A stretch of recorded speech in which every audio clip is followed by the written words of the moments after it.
SD Negeri 123 yang saya hormati, ibu-ibu guru, rekan sejawat SD Negeri 123 yang saya banggakan. Assalamualaikum warahmatullahi wabarakatuh.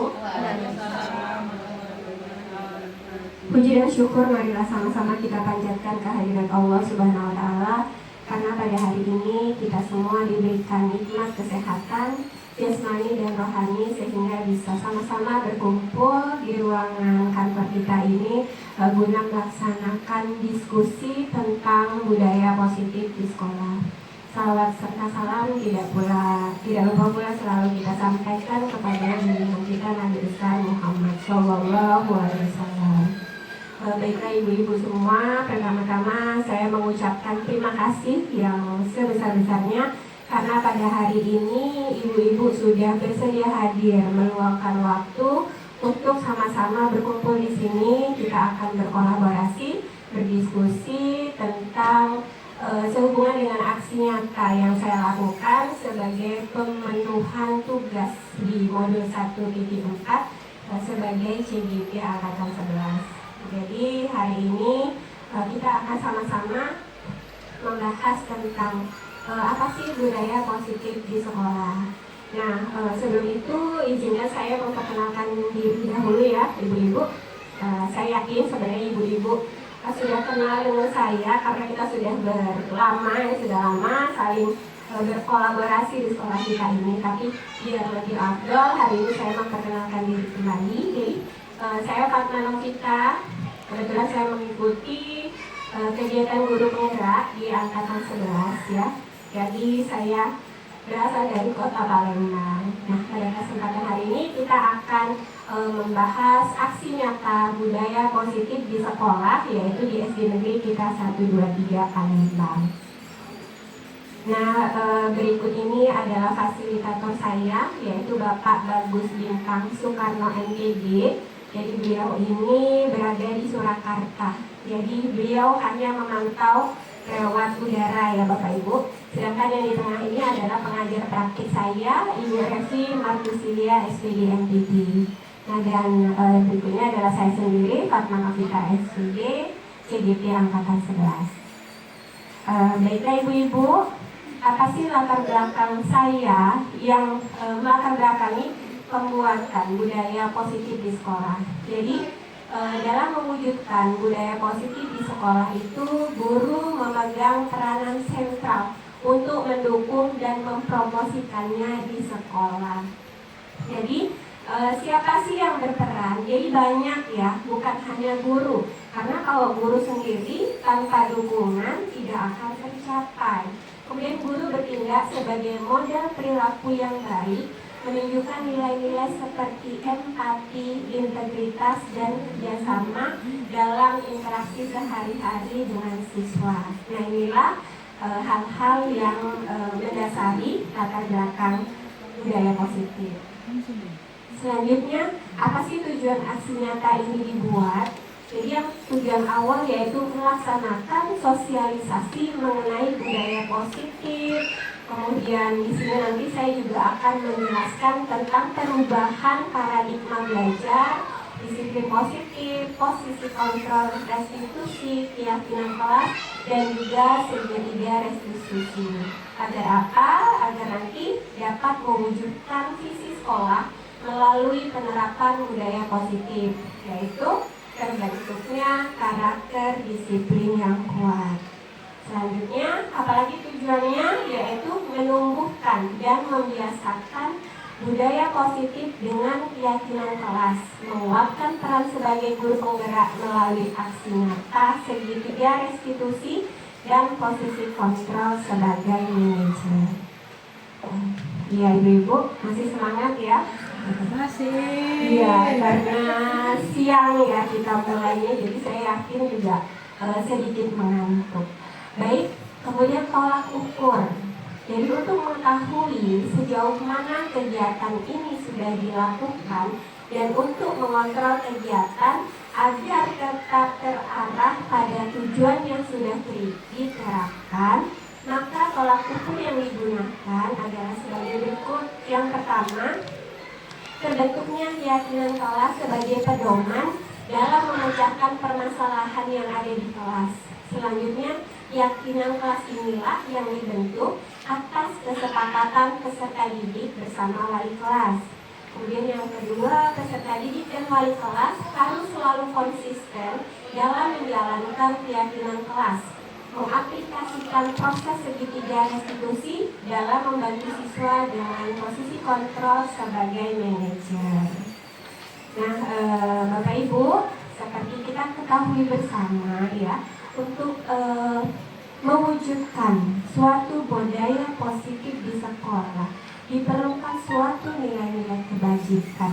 Baik, namun sebelum kita lanjut tentang apa saja sih budaya positif di sekolah, saya ingin bertanya dulu kepada Bapak Ibu guru. Kira-kira menurut Ibu budaya positif apa sih yang sudah ada di sekolah kita ini? Ya, Ibu Lydia. Datang ke sekolah tepat waktu. Iya, datang ke sekolah tepat waktu. Ada lagi kalau Ibu Sinta? Salam, senyum, sapa. Iya, salam, senyum, sapa. Ibu Usi? Ya. Menjaga kebersihan lingkungan sekolah. Oke, menjaga kebersihan lingkungan sekolah. Ibu Fatimah? Membuang sampah pada tempatnya. Iya, membuang sampah pada tempatnya. Intinya tentang kebersihan. Baiklah Bu ya, jadi dari budaya positif ini kita pahami. Jadi apa sih sebenarnya budaya positif itu?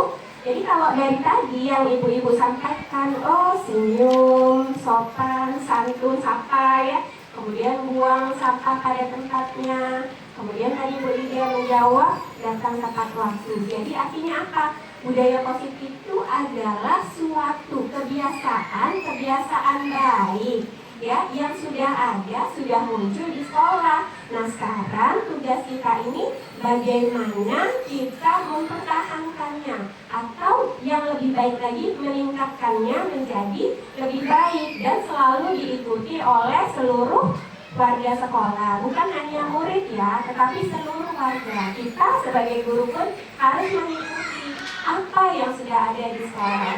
Nah, di dalam budaya positif ini, ibu-ibu ya, terdapat nilai-nilai kebajikan.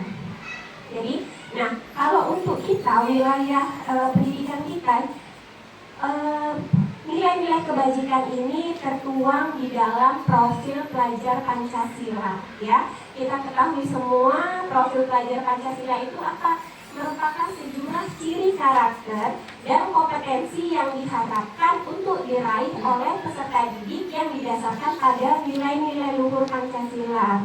Jadi kita harapkan apa? Anak-anak kita, murid-murid kita akan tumbuh menjadi pribadi yang memiliki nilai-nilai kebajikan. Ada 6 nilai utama di dalam profil pelajar Pancasila.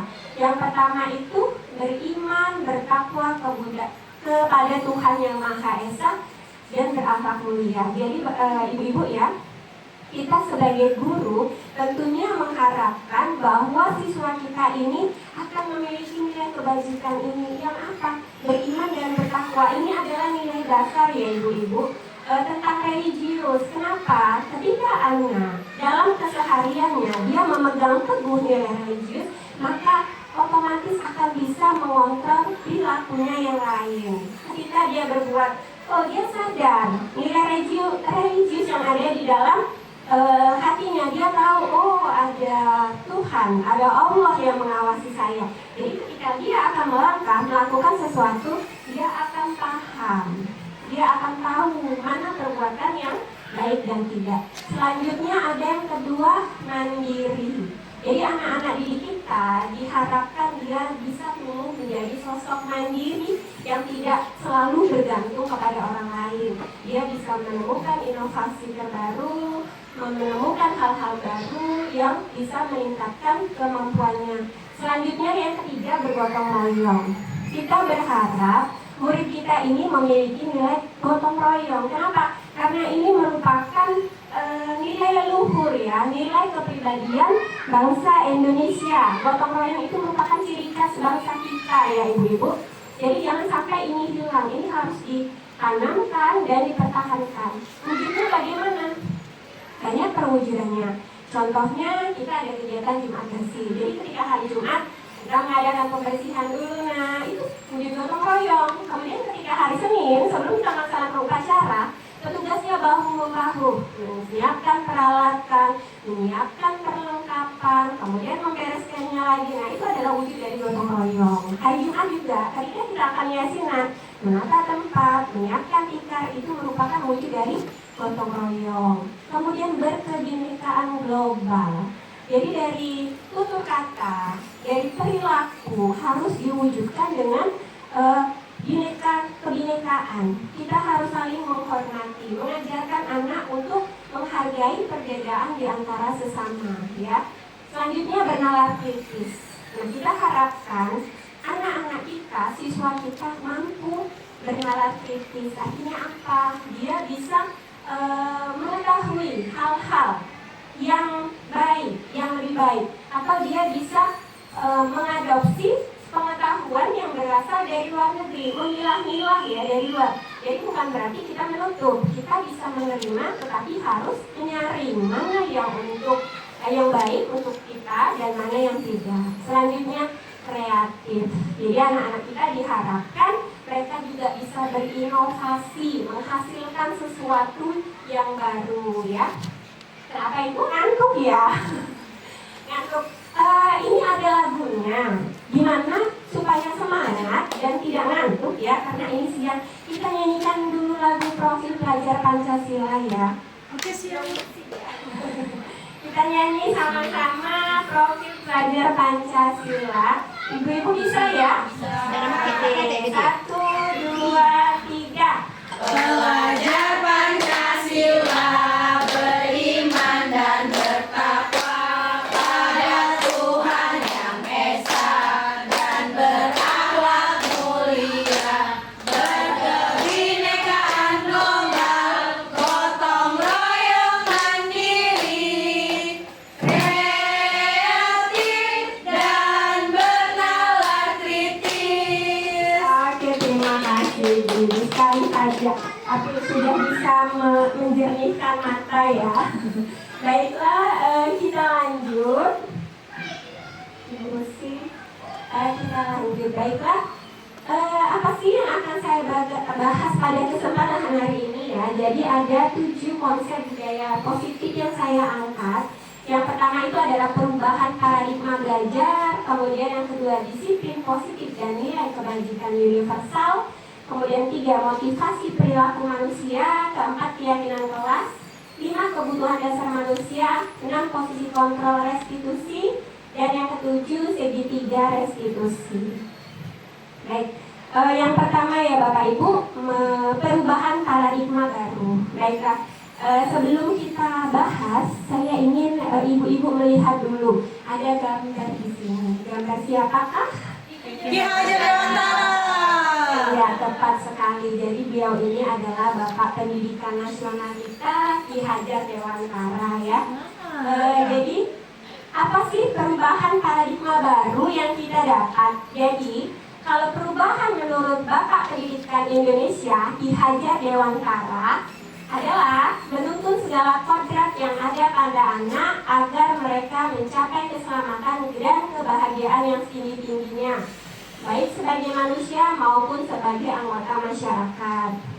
Dalam upaya mendidik anak atau peserta didik, KHD berpendapat bahwa pendidikan harus selalu berpegang pada kodrat alam dan kodrat zaman.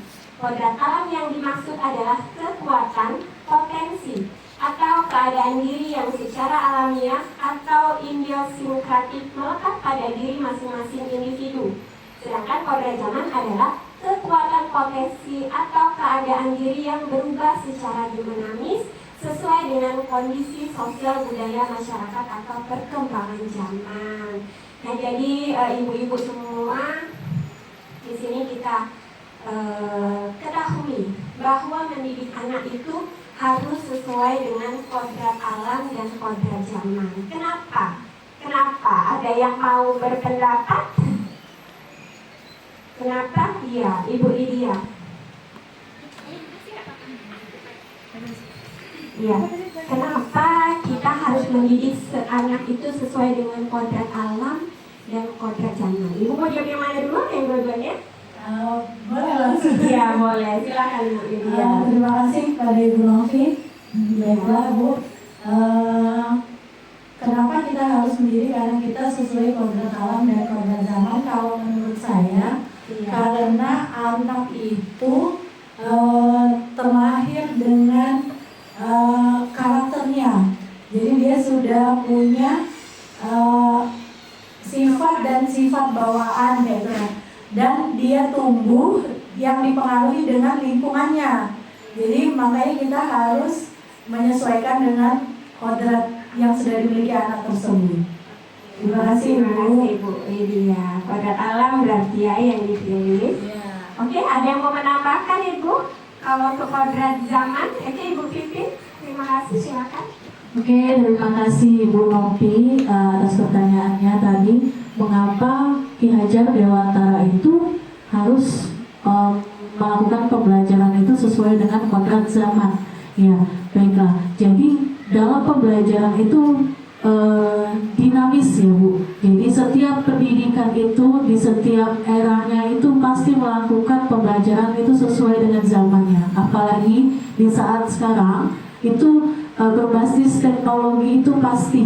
Nah, makanya di dalam pembelajaran itu kita harus mengikuti dengan kodrat zaman. Jadi siswa pun nanti akan terbiasa dengan apa yang akan nanti mereka dapatkan dan disesuaikan juga dengan teknologi. Tapi di sekolah juga harus memberikan fasilitas tersebut. Nah, kita sebagai pendidik harus mengayomi, menuntut mereka bagaimana mereka nanti bisa paham tentang teknologi, paham tentang ilmu komunikasi, dan juga harus sesuai dengan kodrat zamannya. Terima kasih Bu Novi. Iya, luar biasa sekali, super sekali Bu Lydia dan Ibu Vivi yang sudah menyampaikan pendapatnya. Nah, kita kasih tepuk jempol dulu ya Ibu-ibu, bisa nggak?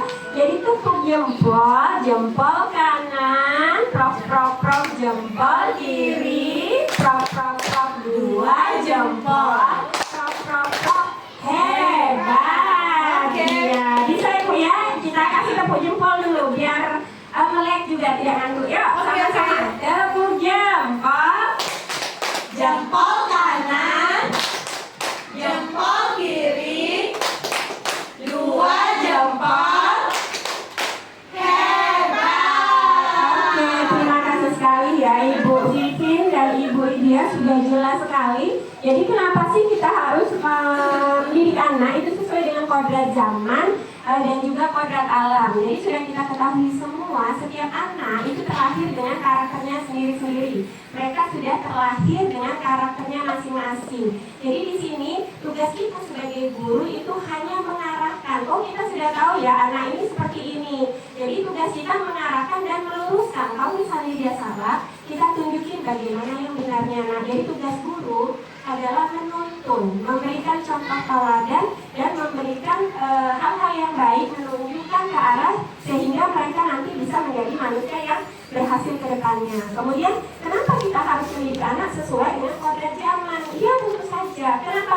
Karena seperti yang disampaikan Ibu Pipin tadi, zaman itu dinamis, berubah-berubah. Ya, tidak selalu sama. Tentunya pendidikan yang kita sampaikan, yang kita ajarkan atau pengajaran yang diberikan oleh guru pada kita di era tahun 80-an ya dulu berbeda dengan pendidikan yang sekarang. Kenapa? Karena kemajuan teknologi. Jadi Bapak pendidikan kita ini menyampaikan, didiklah anakmu sesuai dengan zamannya. Kalau zaman dulu kamu diajar, jangan pula kamu terapkan sekarang. Kenapa? Karena tidak nyambung. Anak zaman dulu beda dengan sekarang. Sekarang sudah banyak pengaruhnya Bu. Ada teknologi sudah semakin berkembang ya. Jadi ketika kita mendidik anak, kita pun juga harus belajar. Jadi sebagai guru kita juga harus meningkatkan intelektual kita, kemampuan kita. Kita harus mengupgrade diri. Kita lihat anak senangnya belajar yang bagaimana. Kalau sekarang di era modern sudah menggunakan aplikasi segala macam, kita nggak bisa seperti zaman dulu ngajarnya. Oh, guru hanya sebagai center ya, teacher center, nggak bisa seperti itu. Jadi inilah kenapa kita harus selalu mendidik anak itu berkembang. Luar biasa sekali Ki Hajar Dewantara. Beliau yang lahir di zaman dulu tahun 1925 tua ya, ketika pemikiran masih di bawah kolonial, beliau sudah bisa berpikir sejauh itu, bahkan dipakai hingga sekarang. Di abad yang sudah sangat modern, pemikiran beliau masih tetap bisa kita pakai dan terapkan. Jadi luar biasa sekali perubahan paradigma dari beliau. Lanjut. Kemudian perubahan paradigma baru apa lagi yang kita dapatkan? Sekolah diibaratkan sebagai tanah tempat bercocok tanam, sehingga guru harus mengusahakan sekolah jadi lingkungan yang menyenangkan, menjaga, melindungi murid dan hal-hal yang tidak baik. Dengan demikian, karakter murid tumbuh dengan baik. Sebagai contoh, murid yang tadinya malas menjadi semangat. Bukan kebalikannya, murid akan mampu menerima dan menyerap suatu pembelajaran bila lingkungan di sekelilingnya terasa aman dan nyaman. Nah, ibu-ibu pernah mendengar bahwa guru ini diibaratkan sebagai petani yang bercocok tanam ya. Jadi sebagai petani atau berkebun. Jadi seperti itu. Jadi apa? Jadi di sini anak atau murid itu adalah bibit yang kita tanam. Jadi ketika bibit itu bagus, berkualitas, tapi cara merawatnya tidak baik, kurang pemupukan, kurang air, kurang pencahayaan sinar matahari, maka hasilnya tidak akan optimal. Demikian pula sebaliknya, ketika kita dapat bibit itu tidak bagus ya, kurang berkualitas, tetapi petani tersebut mampu mengolahnya, menyiraminya setiap hari, memberinya pupuk, kemudian penyinaran mataharinya pas, maka bibit tadi bisa tumbuh dengan optimal. Nah, apa? Kalau diibaratkan dengan murid-murid kita, sama ibaratnya ya. Jadi murid ini ibarat tanaman tadi. Jadi sebagai seorang guru kita berkewajiban apa? Memupuk anak kita, memelihara. Jadi apa? Memberikan materi, memberikan akhlak, memberikan pengetahuan, mengajarkan, memberi contoh yang baik. Mudah-mudahan walaupun anak kita asalnya kurang berkualitas, kalau mengikuti semua arahan kita, mereka bisa tumbuh menjadi anak yang berhasil seperti itu. Ya Ibu, selanjutnya perubahan paradigma apa lagi? Jadi salah satu tanggung jawab seorang guru adalah bagaimana menciptakan suatu lingkungan positif yang terdiri dari warga sekolah yang saling mendukung, saling belajar, saling bekerja sama sehingga tercipta kebiasaan-kebiasaan baik. Dari kebiasaan baik itu tumbuh menjadi karakter baik warga sekolah, dan pada akhirnya karakter dari kebiasaan baik akan membentuk sebuah budaya positif. Nah, Bapak Ibu, jadi di sini tadi guru diharapkan bisa menjadi contoh sesuai dengan filosofi Ki Hajar Dewantara ya. Ada 3 hal, masih ingat ibu-ibu? Jadi yang pertama, Ingarso Sungtulodo, Ing Madio Mangunkarso, Tutuli Handayani. Ya, luar biasa. Jadi apa maksudnya? Ingarso Sungtulodo. Ketika kita berada di depan, kita harus bisa menjadi contoh atau teladan. Jadi seperti kita seorang guru ini jadi contoh. Terkadang kita tidak perlu berteriak ya, menyampaikan kepada anak, nah datanglah tepat waktu, jangan telat, pakai baju yang rapi. Tapi dengan memberikan contoh secara langsung, anak bisa meniru. Jadi kita hadir tepat waktu, sebelum masuk anak-anak datang kita sudah berdiri di kelas, itu sudah menjadi contoh. Kemudian Imadio Mangunkarso, saat berada di tengah kita harus bisa menjadi penyemangat. Ketika anak kita malas seperti ini tadi ya, malas sekolah, katanya kebiasaan yang jelek, kita harus memberikan semangat, memberikan nasihat bagaimana berperilaku yang baik. Kemudian Imadio Mangunkarso, yang terakhir Tutwuri Handayani. Jadi ketika kita berada di belakang, kita memberikan support, memberikan dorongan kepada murid kita tersebut. Lanjut. Nah, di sini selanjutnya disiplin positif ya, materi yang kedua, dan nilai kebajikan. Saya akan bermain sedikit game cobalah tebak ya. Jadi dari di sini nanti saya akan meminta 2 orang dari ibu guru. Jadi gamenya bagaimana? Jadi cobalah buka. Ada 2 orang ibu guru, nanti saya minta tolong ya. Jadi yang pertama itu mengepalkan salah satu tangannya, kemudian membayangkan bahwa beliau ini sedang menyimpan sesuatu yang sangat berharga. Nah kemudian ada seorang guru lagi, guru B ini, dia penasaran mau membujuk si A untuk membuka kepalan tangannya. Nah jadi nanti guru B akan berusaha sekuat tenaga merayu, kemudian mengiming-iming mungkin ya. Oke, saya minta siapa ya? Ibu Nur ya? Ibu Nur dengan Ibu Mar saja, biar nggak ngantuk. Jadi ada Ibu Nur, silakan tulis sesuatu yang berharga. Apa saja, tulis, boleh benda, boleh apa. Kemudian dilipat yang rapi, nanti digenggam kuat-kuat. Nanti saya minta Ibu Mar apa berdiri saja sepertinya di sini ya Ibu. Rasanya mau pipis. Silakan Ibu Nur ditulis saja rahasia. Asik, Mas. 24 karat. Oke. Silakan Ibu Nur genggam. Ayo, coba. Ya. Oke, kita mulai ya. Ibu Nur genggam kuat-kuat. Coba Ibu Mar dengan keluarkan rayuan mautnya dulu. Pakai mic. Ayo. Apa Bu Mar? Kasih tahu dong. Apa yang harus dikasih tahu? Tadi katanya tebak-tebakan. Apa yang ditulis oleh Ibu Nur? Enggak mau. Ibu Nur cantik, Memang. baik. Ibu Nur, ayo kasih tahu dong. Enggak. Berani ya, Ibu Nur. Apa? Cantik, langsing, pintar. Ayo dong, kasih tahu. Enggak mau. Ya sudah. Kalau Ibu Nur nggak mau, nanti saya kasih hadiah. Hadiah apa? Ayo, Ibu Nur maunya apa?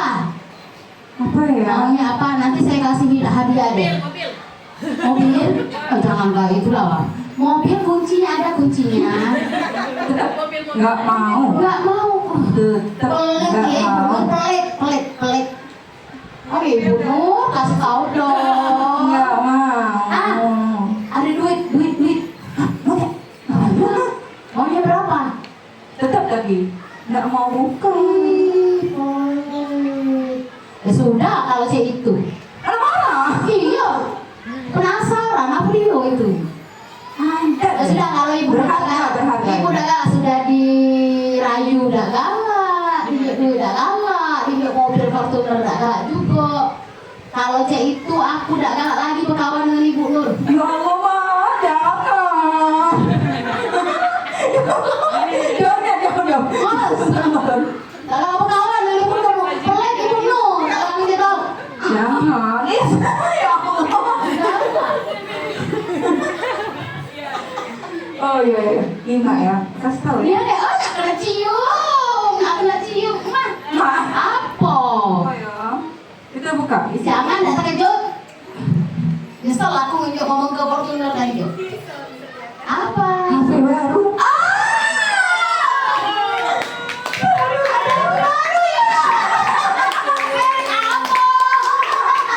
iPhone 10 juta. Iya, tepuk tangan untuk Bu Mar dan untuk Ibu Nur. Oke, apa ya, luar biasa sekali ya. Jadi si Bu Nur ini punya sesuatu yang disimpan, dan si Bu Mar ini penasaran berbagai cara beliau halalkan untuk bisa tahu ada apa. Hanya musik. Jadi, nah terus apa kaitannya antara permainan yang kita lakukan tadi dengan disiplin positif dan nilai kebajikan? Nah, jadi begini Bu ya, kita tanyakan dulu tuh ke diri kita sendiri bagaimana kita berperilaku Mengapa kita melakukan segala sesuatu? Apakah kita melakukan sesuatu karena adanya dorongan dari lingkungan atau ada dorongan dari yang lain? Nah, terkadang kita melakukan sesuatu karena kita menghindari rasa sakit atau ketidaknyamanan. Terkadang kita juga melakukan sesuatu untuk mendapatkan apa yang kita mau. Nah, jadi dari sini tadi kita ketahui bahwa yang mengontrol diri itu adalah kita sendiri. Dimana tadi Ibu Nur dia mempertahankan apa yang dia miliki. Tetapi di sini jadi dia ini melakukan karena adanya dorongan, tetapi bisa berubah. Awalnya Ibu Umar ini merayu, tetapi tidak berhasil. Nah, tapi untuk menghindari rasa sakit atau ketidaknyamanan, jadi ketika tadi Bu Nur sudah dirayu, tidak mempan, diiming-iming hadiah, masih tidak mempan, ujung-ujungnya diancam. Ya, tadi kita tahu Ibu Umar mengancam, ya sudah kita putuskan hubungan pertemanan. Akhirnya apa? Muncullah rasa sakit atau ketidaknyamanan. Jadi pertemanan yang sudah dijalin kemarin tiba-tiba harus putus karena suatu rahasia. Nah, disinilah untuk menghindari rasa sakit atau ketidaknyamanan itu terkadang kita melakukan sesuatu ya untuk mendapatkan yang dimau tadi. Lanjut. Jadi apa itu makna disiplin? Ketika mendengar kata disiplin, apa yang terbayang di benak Bapak Ibu? Jadi untuk menjadi seorang murid atau pengikut, seseorang harus paham betul alasan mengapa mereka mengikuti suatu aliran atau ajaran tertentu. Sehingga motivasi yang terbangun adalah motivasi intrinsik, bukan ekstrinsik. Sebagai pendidik, tujuan kita adalah menciptakan anak-anak yang memiliki disiplin diri, sehingga mereka bisa berperilaku dengan mengacu pada nilai-nilai kebajikan universal dan memiliki motivasi intrinsik bukan ekstrinsik. Jadi di sini ibu-ibu ya, kita itu ingin menerapkan suatu kedisiplinan di lingkungan sekolah. Jadi bukan semata-mata kalau selama ini anak-anak itu berdisiplin hanya karena taat pada aturan. Jadi artinya apa? Aturan itu kan yang membuat pihak sekolah. Artinya apa? Eksternal, berasal dari luar. Nah, tujuan kita sebagai pendidik, kita ingin menanamkan suatu nilai intrinsik, jadi suatu kesadaran, sehingga anak itu bisa berdisiplin dari dalam dirinya sendiri. Jadi ketika anak datang ke sekolah tepat waktu, bukan karena dia takut karena sanksi atau hukuman. Oh, kalau telat nanti dihukumnya sama bu guru, misal berdiri di kelas. Tapi bisa berusaha apa? Supaya anak tadi tahu, oh memang kewajiban kita hadir ke sekolah tepat waktu. Karena apa? Dia ingin meningkatkan nilai-nilai kebajikan yang ada di dalam dirinya tadi, yaitu nilai kedisiplinan. Nah, sekarang yang ketiga, motivasi perilaku manusia. Apa saja sih yang menjadi motivasi Bapak Ibu untuk hadir ke sekolah? Sebagai seorang guru, saat Ibu hadir mengajar di kelas, kira-kira motivasi yang mana yang mendasari tindakan Ibu? Apakah Ibu itu datang karena takut ditegur sama KS, dan kemudian takut dapat surat peringatan sehingga menghindari ketidaknyamanan dan hukuman? Atau yang kedua, Ibu ini pengen dipuji sama atasan, oh datangnya tepat waktu, tidak pernah telat ya, sehingga nanti mendapat penghargaan sebagai karyawan atau guru berprestasi, pada akhirnya nanti dapat piala paling besar. Atau pilihan yang ketiga, karena Ibu itu menghargai diri Anda sendiri sebagai teladan bagi murid-murid Anda, karena Anda percaya tindakan Anda sebagai guru akan dicontoh oleh murid Anda, yaitu menghargai nilai-nilai diri sendiri. Nah, menurut Ibu, manakah motivasi yang paling kuat mendasari tindakan Ibu? Apakah motivasi yang pertama, kedua, atau yang ketiga? Ketiga. Yang banyak? Ketiga. Ya, jadi rata-rata yang ketiga semua ya. Jadi karena pertama tadi bukan karena takut dihukum sama KS, bukan Bu ya? Ya. Atau yang kedua biar dapat penghargaan? Tidak. Atau jadi yang ketiga ya? Kenapa? Karena kita ingin menghargai diri kita sendiri. sendiri. Ya, luar biasa. Tepuk tangan dulu untuk kita semua.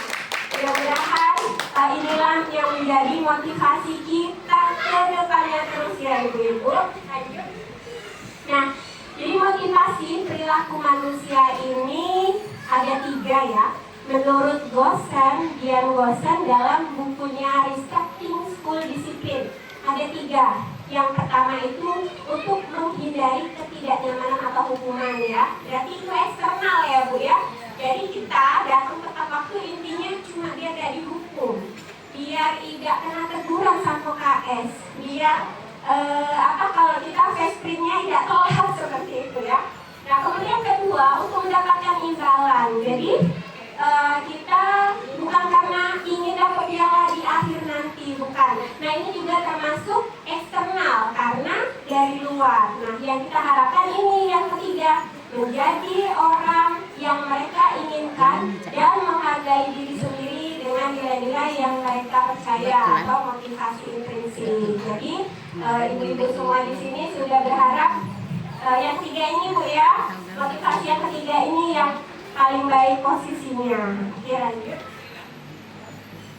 Nah jadi motivasi perilaku manusia tadi ada tujuannya ya Bu ya. Apa tujuan dari disiplin positif adalah menanamkan motivasi pada murid untuk menjadi orang yang mereka inginkan dan menghargai diri sendiri dengan nilai-nilai yang mereka percaya. Ketika murid memiliki motivasi tersebut, mereka telah memiliki motivasi intrinsik yang berdampak jangka panjang. Motivasi yang tidak akan terpengaruh pada adanya hukuman atau hadiah. Jadi jangka panjang.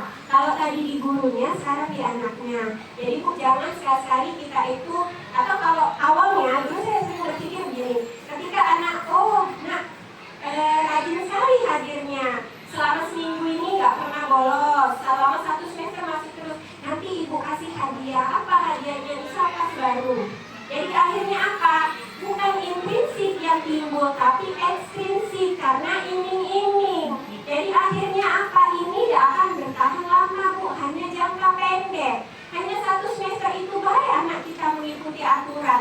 Nanti semester berikutnya ketika kita tidak beri hadiah, mereka tidak akan bersemangat lagi. Nah ini bahayanya ya, karena jangkanya pendek. Sedangkan kalau intrinsik kita harapkan akan terjadi dalam jangka waktu yang panjang. Kalau bisa seterusnya. Jadi anak datang tepat waktu, tidak malas segala macam seperti itu. Ya, ini yang kita harapkan untuk anak-anak kita.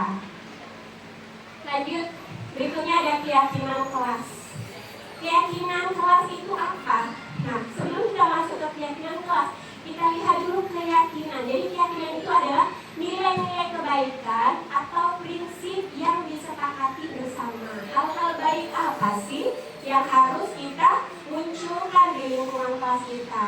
Nah, sedangkan kalau keyakinan kelas, seperangkat aturan kelas yang telah disepakati bersama. Dengan membuat keyakinan kelas, siswa akan lebih bersemangat untuk melaksanakan prinsip atau nilai-nilai yang mereka buat. Jadi kenapa harus keyakinan? Kenapa tidak disebut sebagai peraturan? Jadi begini ibu-ibu ya, yang membedakannya, kalau keyakinan ini kan merupakan kesepakatan bersama ya. Biasanya keyakinan kelas ini dilaksanakan di awal pembelajaran. Sebelum pembelajaran dimulai, kita kumpulkan dulu anak-anak. Anak-anak kita buat suatu kesepakatan ya. Kalau dulu kita menyebutnya kesepakatan kelas, tapi sekarang lebih internalis menjadi keyakinan. Jadi kesepakatan ini kita buat curah pertanyaan dulu.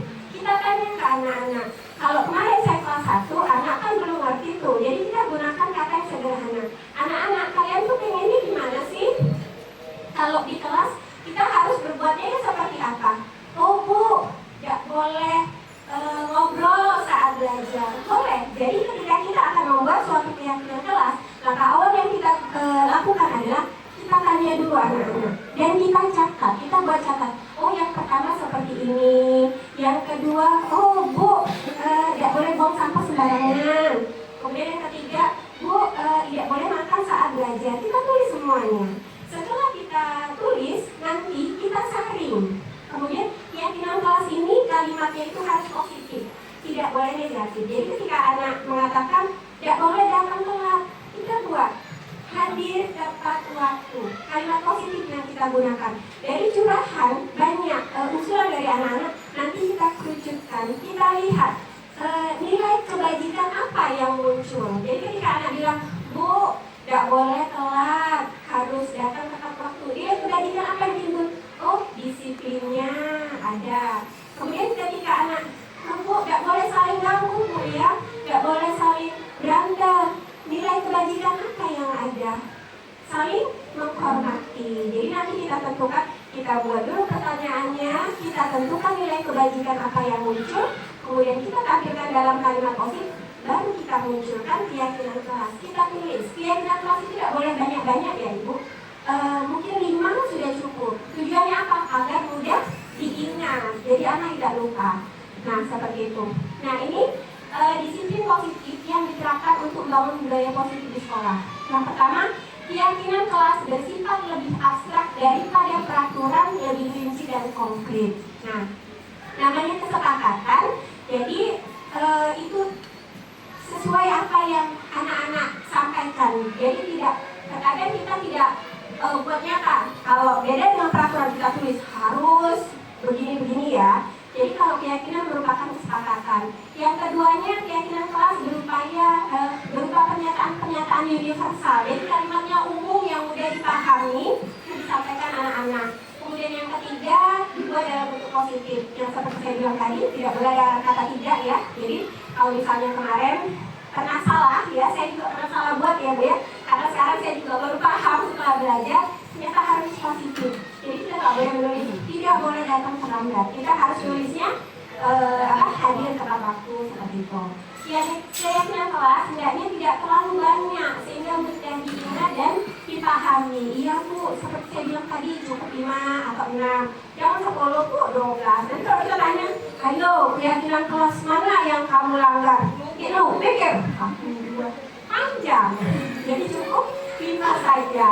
Kemudian semua warga kelas, yang kelima Bu ya, keyakinan kelas hendaknya sesuatu yang bisa diterapkan. Nah, jadi apa yang kita buat mudah-mudahan bisa diterapkan. Kemudian semua warga kelas hendaknya ikut berkontribusi dalam pembuatan.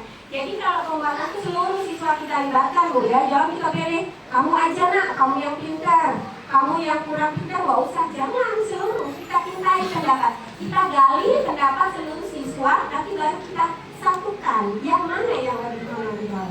Selanjutnya bersedia meninjau kembali keyakinan kelas dan waktu tertentu. Jadi keyakinan kelas ini tidak mutlak ya Bu ya. Bisa per semester kita ganti lagi, kita perbaiki bisa. Lanjut.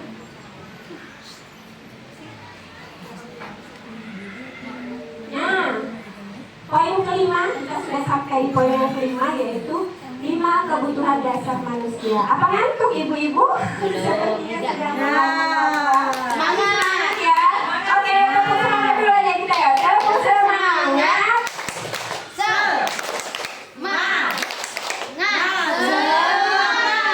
Iya, sedikit lagi Bu, sudah sampai di poin kelima. Sebentar lagi akan diakhiri ya. Kita lanjutkan dulu. Apa sih 5 kebutuhan dasar manusia? Nah, ini.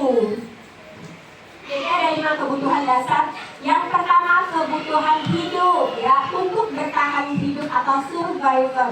Merupakan kebutuhan yang sifatnya fisiologis untuk bertahan hidup seperti kesehatan, rumah, dan makan. Nah, kalau di murid kita kebutuhan hidupnya sederhana Bu, makan. Jadi kalau kejadian di kelas tiba-tiba ada anak ibu yang makan diam-diam, jangan dimarah Bu. Kenapa? Karena dia sedang memenuhi kebutuhan hidupnya untuk makan. Kalau tidak kita kasih makan, dia bisa mati karena tidak terpenuhi. Nah, jadi tidak perlu dimarahi, cukup diberi peringatan. Diajak diskusi, boleh? Boleh nak makan, ibu-ibu makan. Kalau tidak makan, manusia akan mati. Tetapi ada waktu kapan harus makan, ada tempatnya, seperti itu ya. Yang kedua, cinta dan kasih sayang, love and belonging. Ayo, apakah ibu-ibu sudah terpenuhi kebutuhan kasih sayangnya? Sudah. Jadi kebutuhan kasih sayang bisa dari mana saja Bu? Dari keluarga tentunya ya. Yang pasti dari orang tua, dari pasangan, dari anak istri. Kalau kebutuhan ini sudah terpenuhi, insya Allah aku bahagia selalu selamanya. Jadi yang merasa belum terpenuhi, masih kurangnya di mana, silakan segera dipenuhi kebutuhan kasih sayangnya ya. Kalau belum ada pasangan, silakan segera dilengkapi pasangannya. Ya, semangat. Yang ketiga, kebebasan. Jadi kebutuhan manusia itu berikutnya adalah kebebasan, kebutuhan kemandirian, otonomi, memiliki pilihan dan mampu mengendalikan arah hidup seseorang. Jadi sebagai manusia, sebagai murid pun butuh kebebasan. Kita tidak bisa mengontrol murid selalu terus-menerus. Memang kita sebagai guru, kita ada diperbolehkan mengontrol, tetapi sebenarnya itu sebuah ilusi ya. Kita mengontrol siswa itu hanya ilusi. Siswa itu memiliki kontrolnya sendiri. Ketika kita mengontrol siswa, pada saat itu si anak artinya sedang mengizinkan dirinya untuk dikontrol. Ada di sini apa? Mereka menginginkan suatu kebebasan. Jadi sebagai seorang guru kita bisa saja memberikan kebebasan ketika dalam pembelajaran. Kita memberikan pilihan. Nah, hari ini kita mau belajar tentang matematika misalnya ya, kita praktekkan besok. Kalian inginnya bawa apa? Misalnya kita mau belajar tentang bentuk-bentuk. Kalian pengennya seperti apa? Apa bawa gambar? Apa bawa contoh? Nah, kita kasih kebebasan anak untuk menentukan media belajar apa yang mereka inginkan, seperti itu. Kemudian yang keempat, kesenangan, yaitu kebutuhan mencari kesenangan, bermain dan tertawa. Jadi ketika anak kita di kelas, Bu, misalnya dia ribut, ganggu temannya yang satu nangis, tapi yang satu tertawa. Nah, yang tertawa ini dia sedang memenuhi kebutuhannya akan kesenangan. Apa salah tindakannya? Iya, bisa jadi salah. Nah, bagaimana meluruskannya? Kita sebagai seorang guru memberikan pendekatan, memberikan pemahaman bagaimana pemenuhan kesenangan yang sesungguhnya ya. Kemudian yang terakhir ada kekuasaan atau power, yaitu kebutuhan yang berhubungan dengan kekuatan untuk mencapai sesuatu, menjadi kompeten, menjadi terampil, diakui atau prestasi dan keterampilan kita didengar dan memiliki rasa harga diri. Nah, jadi ketika anak, seperti kemarin kita lomba ya, 17-an, ada anak yang dia meraih juara, mendapatkan piala, tentu dia akan berbangga. Dia di sini merasa memiliki kekuasaan, kesenangan. Nah, seperti inilah kebutuhan dasar manusia. Nah, lanjut yang keenam itu ada 5 posisi kontrol guru. Nah, Ibu, ternyata menjadi seorang guru ada 5 posisi kontrol. Yang pertama itu penghukum. Ibu-ibu pernah tidak berada di posisi penghukum? Pernah ya? Pernah, saya yakin pernah, karena saya juga pernah. Kenapa? Karena dulu kita tidak tahu. Demi menegakkan suatu kedisiplinan, kita berpikir menghukum adalah satu-satunya cara. Harapan kita apa? Ketika kita menghukum anak, kita itu berharap anak akan gerah, ya. Oh, tapi ternyata itu tidak berlangsung lama. Seperti tadi, hanya dalam batas waktu tertentu, jangka pendek. Jadi saya pernah dulu ketika saya mengajar, ada murid itu tidak buat PR. Jadi karena kesel, anak laki-laki ya terutama, ya sudah anak yang tidak buat PR tegak di depan, berdiri di depan. Senang, anak itu berdiri bukannya sedih, merasa gerah, malah senang. Setelah ini mau sampah, oh iya Bu. Kemudian apa lari aja? Langsung nanya, Bu, kalau lari lapangan itu mau berapa kali Bu? Nah, ternyata penghukum itu tidak menimbulkan efek jerah. Yang ada anak malah semakin menjadi, benar sekali. Kemudian kenapa kita tidak boleh menghukum ya? Karena ini kalau menghukum itu akan berakibat yang fatal ya. Atau bisa hukum kan bisa fisik ya, bisa non fisik. Kalau fisik misalnya kita pukul. Jadi itu akan jadi ingatan, ada yang akan menjadi hal negatif yang selalu diingat anak sampai lama. Mungkin kalau ketemu kita di luar, wah ibu itu dulu pernah mukul aku pakai mistar, dia ingat. Kemudian kalau misalnya kita hukum dengan non-fisik atau kata-kata yang menyakitkan, dia akan selalu ingat. Jadi kenapa menghukum ini sangat tidak dianjurkan. Kemudian membuat rasa bersalah. Nah, contohnya apa di sini? Kita sebagai guru sudah memberitahu ke anak, misalnya besok datangnya tepat waktu ya, kamu udah beberapa hari ini telat terus sih. Ya Bu, ternyata besok dia masih terlambat lagi. Jadi ketika dia datang, kita panggil, nah, kamu lupa ya, kemarin sudah janji sama ibu untuk datang tepat waktu. Kamu tahu nggak, gara-gara kamu telat terus, ibu dipanggil sama kepala sekolah. Kepala sekolah marah sama ibu, katanya ibu tidak bisa mendidik kamu dengan baik. Ibu kena tegur terus. Jadi di sini guru berbicara dengan lemah lembut. Akhirnya apa? Anak merasa bersalah. Dia merasa menjadi orang yang gagal karena sudah membuat orang lain terkena dampak negatif dari akibat perbuatannya. Nah, ini membuat rasa bersalah. Jadi kita harapkan kurang-kuranglah berbuat yang seperti itu ya Bu. Kemudian yang ketiga, teman. Bagaimana posisi guru menjadi teman? Kita memperlakukan anak itu seperti teman kita. Jadi ketika anak datang telat, misal kita tanya, kenapa telat? Iya Bu, maaf tadi ini di jalan macet. Ya, tapi dipanggil sama itu guru tiket misalnya. Bu, tolong dong. Jadi apa? Kita tadi karena ngerasa berlaku sebagai teman, kita bilang, ya udah nggak apa-apa, nanti ibu tolongin. Ya, masuk sana, diambil lagi. Nah, seperti ini posisi teman. Jadi guru itu mengibaratkan dirinya seperti teman si anak.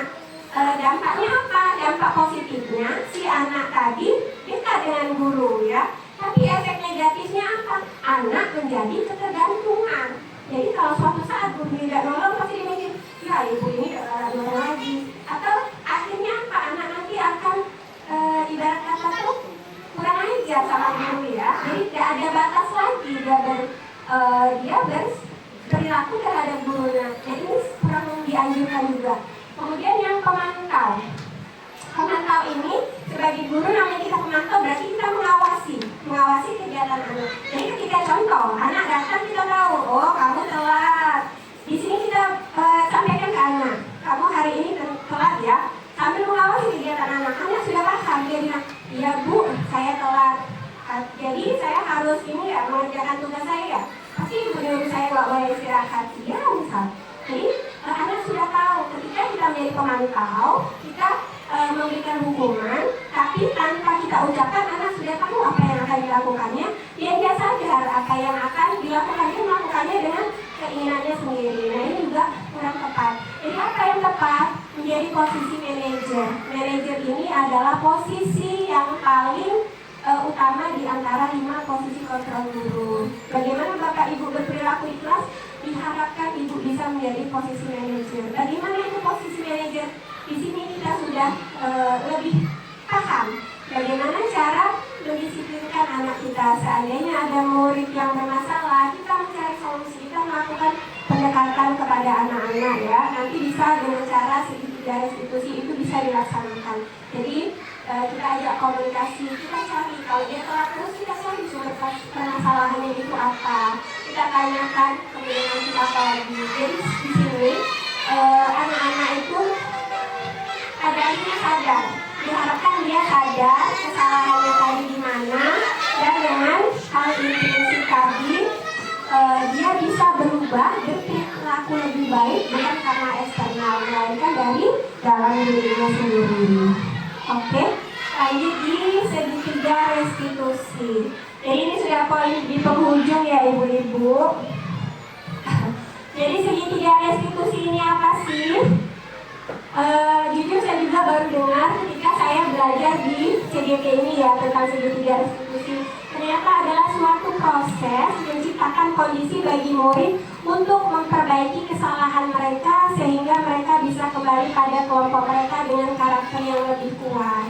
Jadi begini Bapak Ibu ya, ketika seorang anak mengalami suatu permasalahan, semisal dia ini berantem sama temennya, dia berantem pokoknya hal-hal yang negatif. Nah kita sebagai seorang guru tidak bisa langsung menjudge, wah tindakan kamu ini salah, kamu tidak tepat, kamu harus dihukum. Tidak seperti itu, tapi kita berusaha memvalidasi bagaimana caranya memberikan nasihat kepada anaknya sehingga nanti mereka bisa kembali lagi ke posisi mereka dan bisa diterima oleh kelompok mereka kembali. Lanjut, institusi. Nah, jadi segitiga institusi suatu proses dialog yang dijalankan oleh guru atau orang tua agar dapat menghasilkan murid yang mandiri dan bertanggung jawab. Jadi restitusi ini membantu murid menjadi lebih memiliki tujuan, lebih berdisiplin dan memulihkan dirinya setelah berbuat salah. Jadi restitusi itu bukan untuk menebus kesalahan ya Bu, namun untuk belajar kesalahan. Jadi bukan berarti harus minta maaf kemudian selesai, tapi itu tidak penghujung. Nah, jadi kita mencari solusi bagaimana supaya setelah ini dia bisa menjadi manusia yang lebih baik, yang sukses, yang tidak gagal. Nah, ada tiga tahapan pada segitiga restitusi ya. Yang pertama itu menstabilkan identitas. Jadi membantu anak untuk tetap tenang dan kembali ke suasana hati di mana proses belajar dan menyelesaikan masalah bisa dilakukan. Jadi begini Bu ya, sebagai contoh saya sedikit jelaskan. Jadi beberapa hari yang lalu di kelas saya itu ada masalah. Saya kelas 1 kan, jadi ketika kami sedang belajar SBDP, anak-anak menggambar, saya memerintahkan anak untuk menggambar dan mewarnai.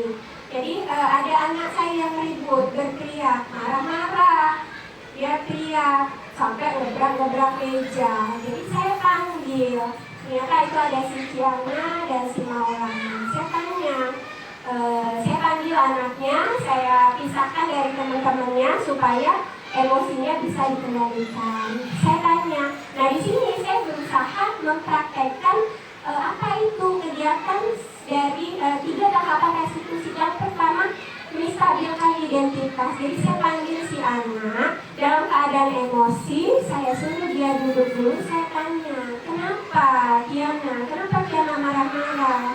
Kamu berantem? Dia jawab, iya Bu, saya tadi berantem dengan si Maulana. Kenapa kamu berantem? Iya, dia itu ambil krayon saya, pinjam tapi tidak bilang, terus makanya nggak hati-hati, patah. Jadi saya marah-marah, terus saya gebrak-gebrak mejanya, kamu jahat seperti itu. Oh gitu. Nah ini posisi menstabilkannya bagaimana? Saya bilang, iya nak. Nah untuk menstabilkan anak kita bisa bilang, iya ibu paham kamu sedang marah. Ibu juga pasti marah kalau ibu berada di posisi kamu. Kita sampaikan seperti itu. Wajar kamu marah. Kamu gak apa-apa marah. Jadi di sini dia menyalahkan anak. Ih kamu marah-marah mau jadi apa? Jangan. Tapi kita stabilkan kondisinya. Kita sampaikan, oh gak apa-apa. Ibu ngerti kamu marah. Kalau ibu berada di posisi kamu pun, ibu pasti juga marah. Nah seperti itu yang awal. Kemudian yang kedua, validasi tindakan yang salah. Setiap tindakan kita lakukan dengan satu tujuan, yakni memenuhi kebutuhan manusia. Nah, pada tindakan validasi ini kita tanya, kamu tahu nggak kalau kamu itu berbuat salah? Iya Bu. Terus kenapa kamu lakukan? Habis emosi Bu. Dia ambil pewarna saya. Pewarna saya itu kan saya beli Bu pakai uang. Bukan minta. Oh jadi kamu emosi dia. Kamu tahu nggak? Kamu marah itu menurut kamu benar nggak? Kita tanya di sini. Kita validasi tindakan yang salah. Kamu tahu nggak perbuatan kamu itu benar apa salah? Salah Bu. Yang mana? Yang marah-marah tadi terus ngebrak meja itu salah apa benar? Kita tanya. Anak berpikir salah Bu. Nah kamu tahu salah. Tapi untungnya dia hanya batas ngebrak-ngebrak meja. Tidak sampai mukul-mukul atau nempel-nempel itu enggak. Nah seperti itu. Ya sudah, berarti kamu tahu tindakan kamu salah. Iya Bu, saya tahu. Terus kamu gimana sekarang? Nyesel? Iya nyesel Bu.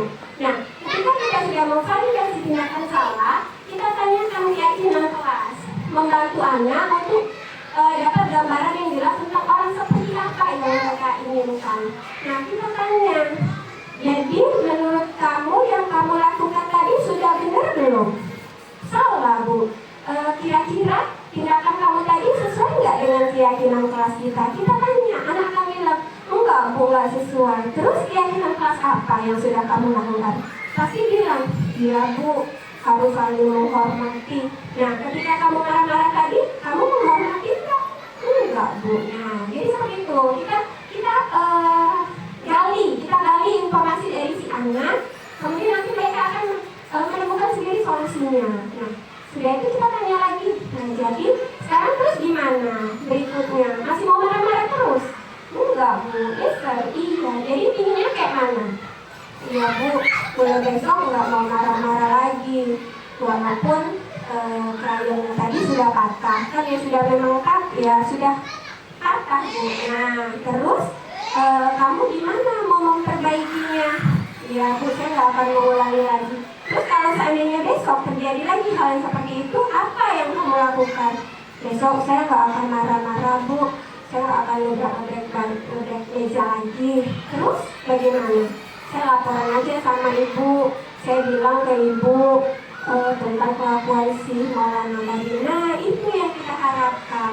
Jadi anak menemukan solusinya untuk mengatasi masalahnya. Ketika dia berkata seperti itu, artinya anak tidak akan lepas kontrol. Kalau misalnya dia tidak bisa mengendalikan emosinya, selain gebrak-gebrak meja, dia bisa terus marah-marah dan akhirnya akan timbullah perkelahian dan ketidaknyamanan di sekolah. Nah, seperti inilah kira-kira segitiga restitusi yang sudah saya coba terapkan di lingkungan sekolah saya.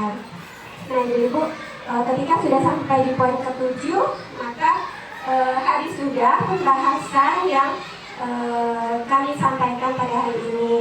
Nah, sebelum mengakhiri, saya berikan kesempatan untuk ibu-ibu apabila ada hal-hal yang ingin dipertanyakan, boleh dipertanyakan.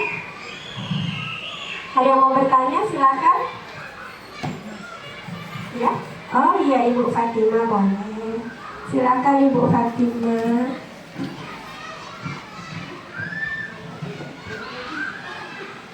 Assalamualaikum warahmatullahi wabarakatuh.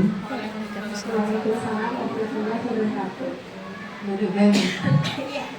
Silakan. Jadi tadi kan ada namanya materi yang berkenaan dengan profil pelajar Pancasila.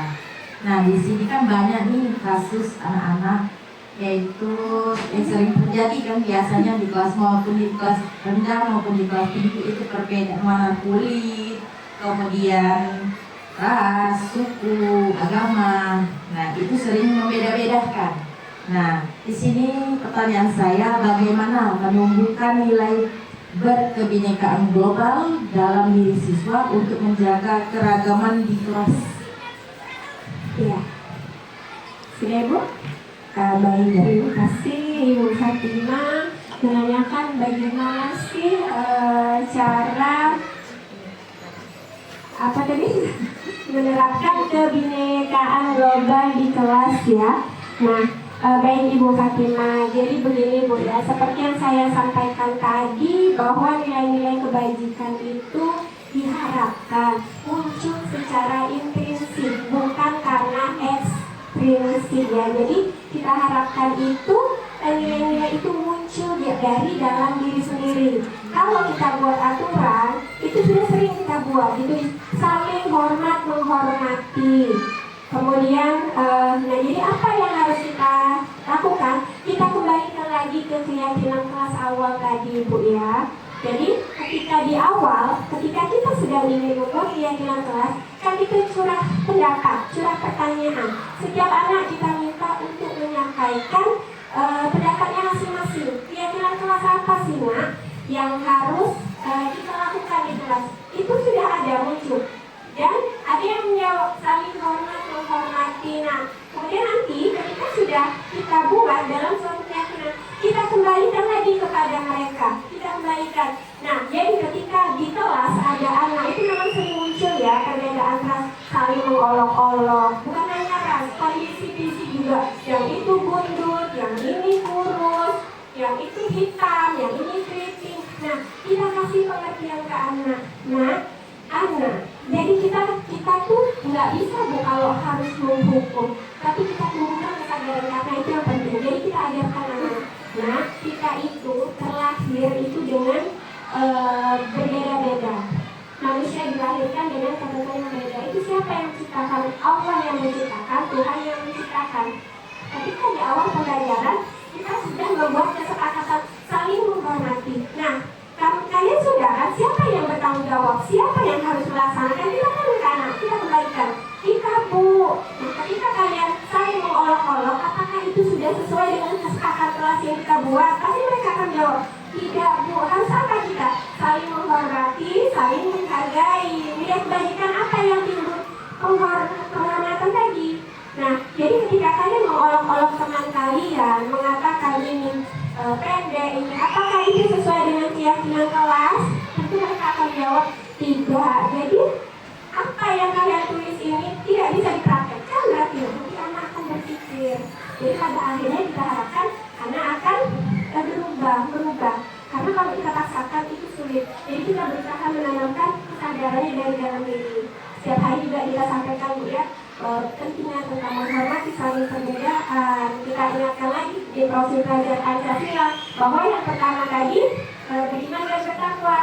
Kita harus menjadi siswa yang religius. Ingat, ada Tuhan yang mengawasi setiap tindakan kita, ada malaikat yang selalu mencatat amalan kita. Jadi ketika kalian berbuat negatif, pertama Allah yang mencatat, yang kedua ya nanti kalian akan mendapat balasannya. Yang kedua, kalian tidak sesuai dengan keyakinan kelas. Mudah-mudahan jika setiap hari kita sampaikan ke anak akan timbul kesadaran dan hal ini tidak akan berulang kembali seperti itu. Oke, terima kasih. Ya, ada lagi? Oke, baiklah. Ibu rasa, maaf ibu-ibu, saya rasa sudah cukup. Kemudian untuk mengakhiri, saya ingin Bapak Ibu menuliskan refleksi dulu ya. Refleksi tentang pembelajaran. Yang pertama, apa yang Anda rasakan setelah mengikuti kegiatan diskusi pada hari ini? Silakan nanti Ibu tulis namanya. Kemudian pengalaman baru apa yang Anda dapatkan setelah mengikuti kegiatan diskusi pada hari ini. Nah, jadi untuk yang warna kuning cukup menjawab pertanyaan nomor 1 dan 2 saja. Silakan Ibu tuliskan. 1 dan 2 saja. Ya, yang kuning 1 dan 2. Kemudian untuk pertanyaan 3 dan 4 nanti silakan Ibu tuliskan di kertas yang warna pink. 3 dan 4 ya Bu ya.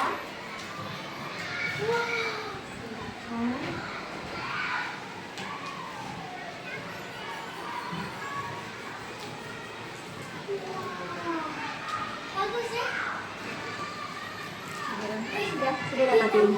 Oke. Untuk yang sudah menuliskan nanti boleh Ibu tuliskan ya di papan refleksi ini. Jadi yang pertama, apa yang Anda rasakan setelah mengikuti kegiatan diskusi pada hari ini? Yang kedua, pengalaman baru apa yang Anda dapatkan setelah mengikuti kegiatan diskusi pada hari ini? Silakan ditulis di kertas kuning. Yang sudah boleh ditempelkan. Kemudian yang keempat, apa yang diharapkan ke depannya nanti?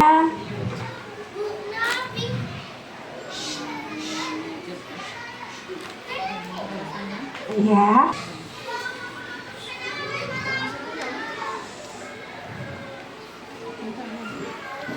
Untuk menyampaikan refleksi jawabannya. Oke.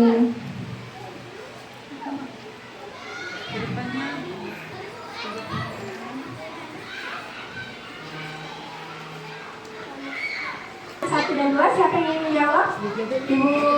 Ibu Lydia? Oke, boleh Ibu Lydia. Menyala Ibu Lydia, silakan.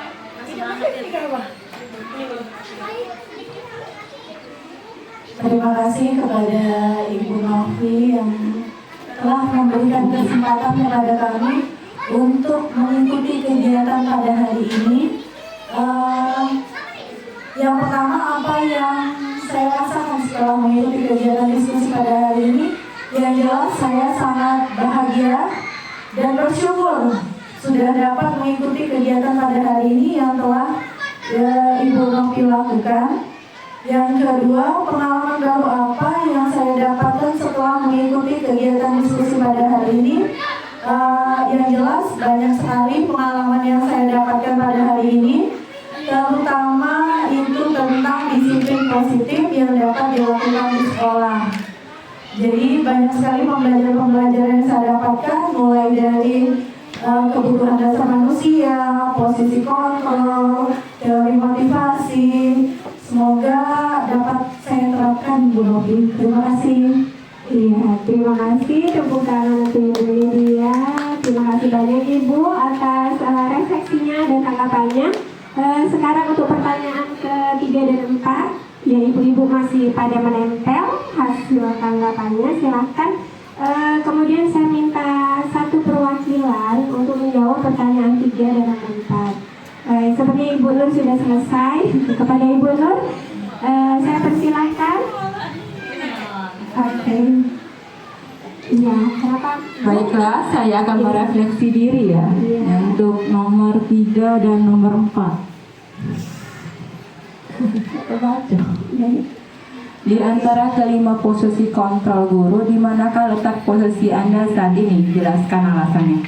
Kalau sesuai dengan penjelasan Bu Novi tadi, sepertinya saya sebagai manajer. Puncak tertinggi ya, menyala Ibu Guru. Menyala Bu Guru.